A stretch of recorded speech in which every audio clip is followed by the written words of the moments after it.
It's learning how to honor whatever that is. Because when I was younger, when the country song would come on, I go, well, this ain't going to sell any fucking records, and I ain't going to get this on MTV, and I try to kind of squash.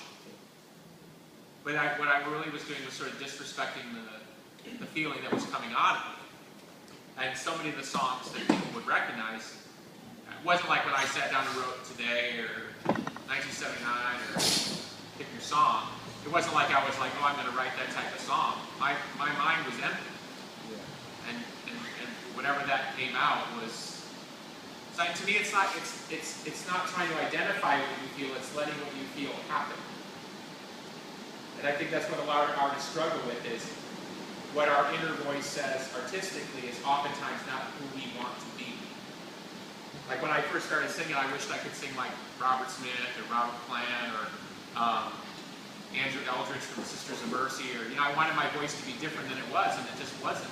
And now at 46, I realize it's probably the greatest gift I ever had, to have a voice that my nephew can hear on the radio and go, that's Uncle Billy, when they're just listening to the radio. I mean, that's pretty crazy when a little kid can go, that's Uncle Billy.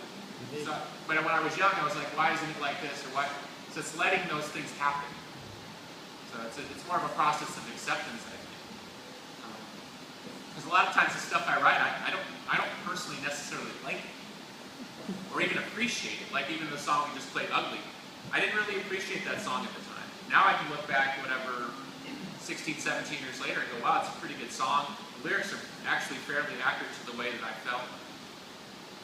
It's a much better song than I thought when I wrote it, at least from my perspective today. But at the time, I was like, ah, fuck it, whatever, and I just tossed it aside. So that's what I'm saying. But at least I let it happen.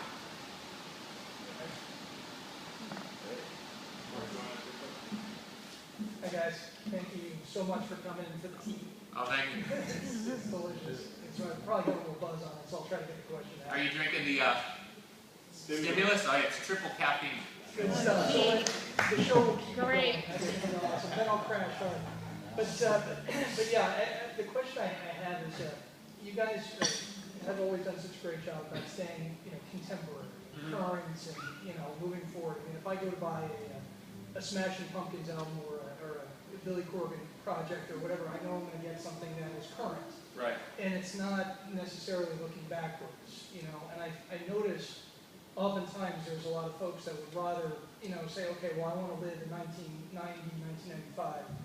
But what's your, I mean, a lot of your fans really do appreciate, the real fans like that you're going to continue to put out that product that we know is different and new. So what keeps inspiring you to keep staying contemporary, moving forward to the future with the Smashing Pumpkins or whatever it is that you want to be doing? And we're with you as an attendant today.